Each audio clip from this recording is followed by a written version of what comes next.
ধর্মনগরে ভারতীয় মজদুর সংঘের শ্রমিক সম্পর্ক অভিযানের সূচনা।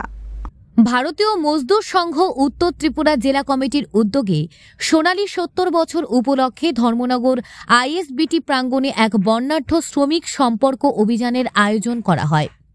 এই অভিযান শুরু হয়েছে ১ ডিসেম্বর থেকে এবং চলবে আগামী ২০ ডিসেম্বর পর্যন্ত। অনুষ্ঠানে আনুষ্ঠানিক উদ্বোধন করেন এবং প্রধান বক্তা হিসেবে বক্তব্য রাখেন ভারতীয় মজদুর সংঘের ত্রিপুরা প্রদেশ মহামন্ত্রী তপন কুমার দে। উদ্বোধনী প্রদীপ প্রজ্বলন ও ভারত মাতার প্রতিকৃতিতে মাল্যদানের মাধ্যমে তিনি অনুষ্ঠানের শুভ সূচনা করেন।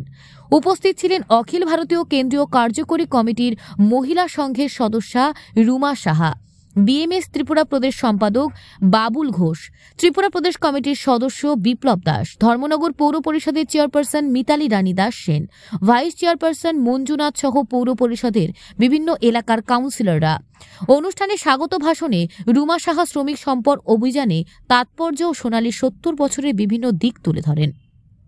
তিনি শ্রমিকদের উন্নয়ন ও ঐক্যবদ্ধতার গুরুত্ব সম্পর্কে আলোকপাত করেন।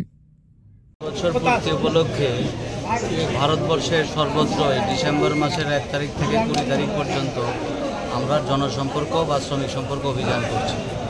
এখানে সারা ভারতবর্ষে প্রায় ৫০ কোটির উপর আমরা পত্র বিলি করব।